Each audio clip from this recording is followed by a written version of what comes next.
guys, Kelly here, and I just wanted to share with you a little bit of my March in review. I don't do monthly wrap-ups anymore because since I read so much and I don't like to have like a huge wrap-up video at the end of the month, I do my recent reads. But because of that, you know, when I did my kind of experiment of reading a book a day in March, I didn't really get to talk about kind of my experiences as a whole, so that's what this is. I'm going to kind of talk about some of the stats for the month, some of my feelings about doing this challenge, and I'm going to kind of talk about my top 5 books, because since there were so many of them and they were spread over so many recent reads, I just kind of want to highlight a few. So let's just start with a few stats. So I did accomplish my goal of reading 1 book a day. And when I say this, I didn't like sit down and read 1 book one day and then another book the next day. You know, I would, like always, I'd be like listening to a book and then have an ebook and have a physical book and all that stuff. So I would maybe one day finish 3 books and then the next day not have any finished. But overall, I finished what equals a book a day. And actually, I ended up finishing 33 books in the month of March. And that turned out to be a total of 9,467 pages. And so compare that to the last 2 months. In January and February, I read about 5,000 pages, so that was almost twice the amount that I have read the other 2 months. And I did read a lot of children's books or middle grade age books, and so that helped me to reach this goal. I do not think I would have reached it if I had read only adult books, but I did want to give you kind of the split up of the age groups because I didn't just read children's books. So out of the 33 books, I read 20 books that would categorize either children's or middle grade, 8 YA books, young adult, and 5 adult books. So when you think about the YA and the adult books put together, that's 13 books, which is not any different than maybe a normal month. Like a normal month I would read in somewhere in the teens. So I mean, you could definitely tell I read more, that like I already read my 13 of what I normally would read, and then on top of that 20 children's books. So it was quite a lot of reading. Of these 33, 9 of them were audiobooks, and then I had 2 others that I did kind of like half the audio and half of the physical book. And then for my star ratings, I actually had a really good month when it came to star ratings. So I had 0 1-star books. I did have 1 book I DNF'd, and if I had finished that book, I think it would have been a 1 star, but luckily I put it down about 1/3 in. And then for 2 stars, I only had 1 2-star book. I had 10 3-star books, 13 4-star books, and 9 5-star books. So that's really good because, you know, a 3-star book might not be the best book, but it's at least like enjoyable. And to have 9 5-star books in 1 month, that's pretty good, I think. And then my overall feelings of this month and like kind of the challenge was that I will never do this again. It was fun, but it was also stressful. Like the fun part was that I got to read a lot of really fun younger books, because I do read middle grade or children's books usually at least once a month or 2 a month.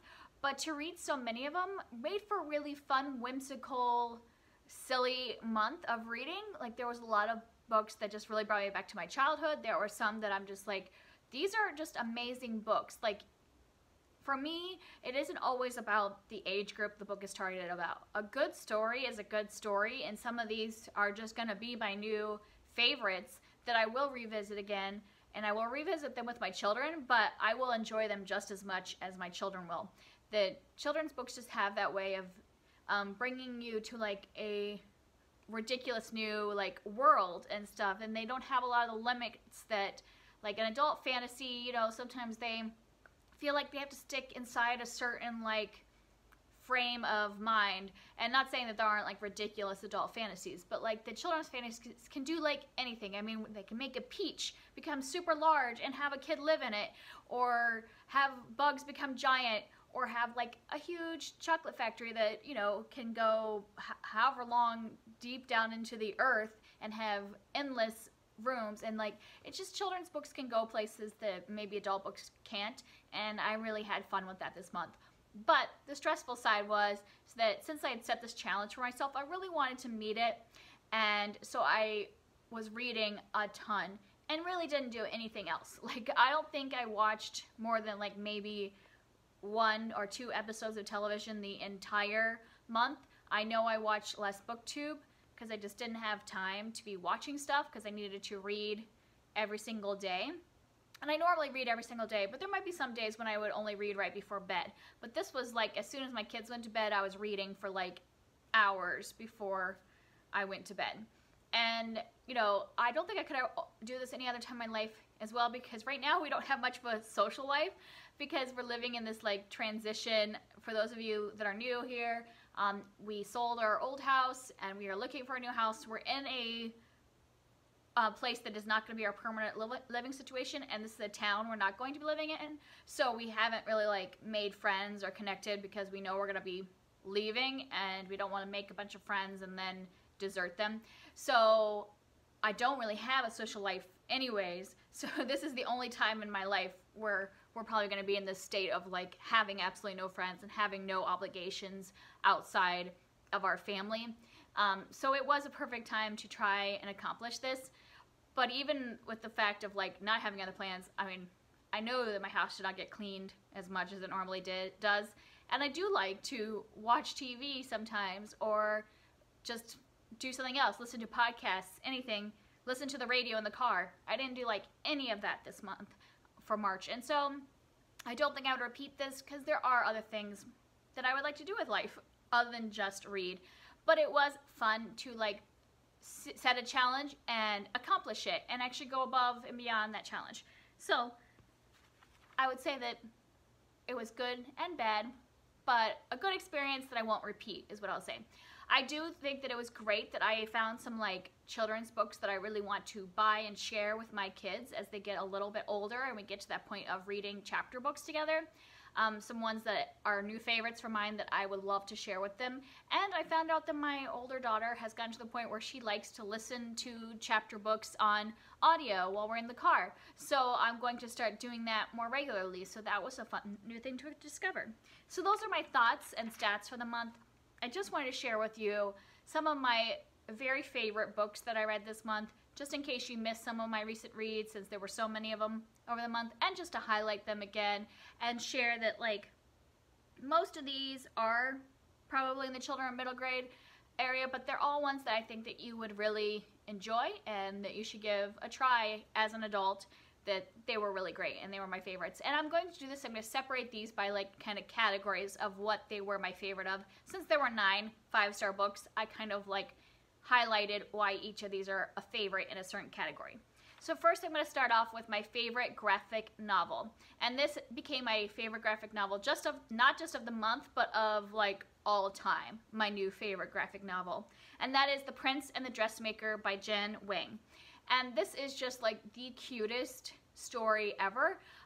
It is fine for children to read, but I don't know that it was necessarily targeted as at kids. I'm not sure what her target demographic was, but it was an adorable read. The like drawing is really cute and feels very much like fairy tale like, but the story felt modern enough and I really loved the characters. So this is about a prince of some unknown kingdom, and he has kind of a secret life that he's not sharing with anybody, that he likes to wear dresses and go out at night as a different persona, as this female persona. And now I can't remember what his female persona was. Sorry, I don't have the book physically, so I can't tell you what his name was. So he hires this dressmaker to be his personal dressmaker so that she won't like advertise this to other people, since this is his secret, because he doesn't think his parents will approve that he is going off and dressing as a woman. And she creates these elaborate outfits for him that he can go out in public, and he totally changes his persona when he's out at night. Like during the day, he's not very confident. He kind of seems very shy and recluse. But then when he's out as his other persona, he has so much fun and he really like opens up and becomes brave and all this. And so it's just a great book about embracing who you are and telling the people in your life about the things that make you who you are, and I just thought it was the most adorable story.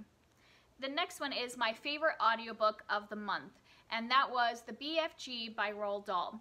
And this one was narrated by David Williams, and I looked him up, and he's an English actor and comedian, and I don't think he really narrates any other books, which is disappointing because he was an amazing narrator. I found that like all of the Roald Dahl books are narrated by different people, and they all do an amazing job, but this one was my very favorite of the month.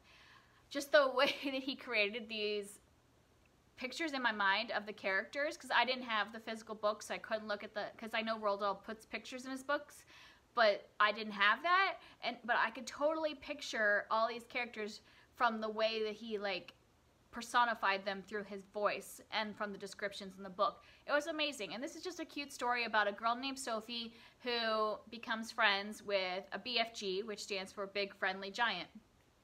And there are other giants that are not nice, and they're really evil, and so she and the BFG go on adventures to try to like figure out what to do about the other giants.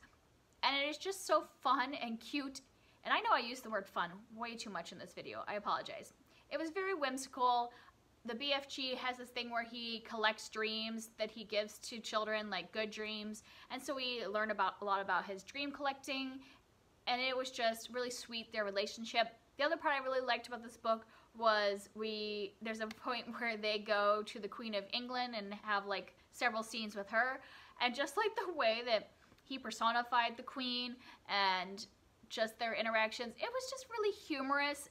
I found myself laughing a lot. My daughter, like as soon as we got in the car, she's like, put on the giant, put on the giant. She was so excited. So it was one that we both really enjoyed. There were times we even like listened to it over lunch because we just couldn't stop listening.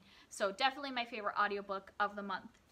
Next is my favorite friend group, and that would be From the Start of Me and You by Emery Lord. This book was a reread for me, and the thing I loved about it the first time was the friend group, and it still held true that I just love this group of friends. And I just think if you like this is a YA book, a young adult book, so if you like to read those books with really strong female friendships in them from high school, this is a great book to read. It has a little bit of romance, and I think a lot of people would kind of characterize it as like a romantic book. But for me, it was really all about the friendships, and it was a very large part of the book was their friendships. And this is about a girl named Paige who the year before her first boyfriend died after they'd only been dating for a few months. And so she's been living the last year with this grief of like losing her boyfriend, but also that grief of like, why him? Why did he suddenly die? And also like, am I allowed to move on? Because she had only been dating him for a short amount of time, but everybody sees her as the girlfriend of the boy who died. So like, is she allowed to move on yet? And so it's a year later, she's deciding she wants to try to like move on with her life because she's been very sheltered for the last year because of just feeling like this guilt and grief. So she's decided to join a new club, and she's decided she wants to date again and do all these things that take her out of her comfort zone and make her kind of live again. And her friends are so amazing. She has a group of 4 friends that they just really support her and support each other. Like you get to know each one of the friends, how they are there for each other, and I just thought it was amazing. And there is actually one point in the book where Paige is apologizing to her friend. She's like, you have had to deal with so much of my crap for the last year and a half, because this is like later in the school year. It's been a year and a half of just listening to all my drama and taking care of me, and she's just feeling guilty about it. And one of her friends says, I love this quote, and she said, in friendship, we are all debtors. And her friend is basically just saying that it doesn't matter if right now you are going through something, that we are going to be there for you, and then when we go through something, you will be there for us. We're not going to build up debts and like make sure to pay them back. That we're all in debt to our friends if they are true friends. So I would highly recommend this if you love friendship groups. The next one is my favorite children's book of the month, and this has become my new favorite children's book of all time, I think. I loved it, and that was The One and Only Ivan by Katherine Applegate. And this book was just the perfect thing that I'm looking for in a children's book, and that is a blend of humor and heart. And it was perfect because there were certain times when I was laughing out loud, and then there are other times that I was like really like emotional. I don't think I actually ever cried, but like it was definitely both happy, sad, all the emotions. And I just think that's great in a children's book that can bring up that wide range of emotions, and that's what captures the children's focus. And for an adult, it was what really like kept me invested in the story. And this is just a story about a gorilla who has grown up living inside of a mall, like in a cage, small cage in a mall, and he just has this group of animal friends. Also, there's a child in this that is his friend, and then also like him dreaming of what is beyond this mall. And it is great. It's written from the gorilla's point of view. I just loved it. And I want to actually read like everything Katherine Applegate reads now, so you'll probably see some more books from her coming up because I've already gotten a couple from the library. And then my last one is my new favorite series that I read this month. So not like my new favorite series of all time, but of the ones I read this month, my favorite series of the month. And that was the Alanna books. I read 2 of them. I read Alanna the First Adventure, and then I read the second book, In the Hand of the Goddess. Both of these are by Tamora Pierce, and I just really enjoyed them, and I'm very excited to continue the series and to read the rest of Tamora Pierce's work. I had never read anything by her before, and now I am excited to read everything she's written. I just really liked the way these books combined like adventure with like coming of age stories. It was really good. So this, in the very beginning, Alanna is a girl who wants to become a knight, but in this kingdom you can't have girls be knights. So she decides to dress up like her twin brother and go to be a page as her brother. So she is Alan in this whole story. And it was just great. So they span a lot of time. The beginning, she's like 10, and by the end of the second book where I'm at, she is 18. So in 2 books, it spans 8 years. So some people might not like that whole covering a long amount of time, but I did like how that means you really got to see her grow up and change. I just really loved the characters in this and everything about, like, the second book I gave 5 stars. The first book was a 4-star, second book was a 5-star, and I'm super excited to continue the series.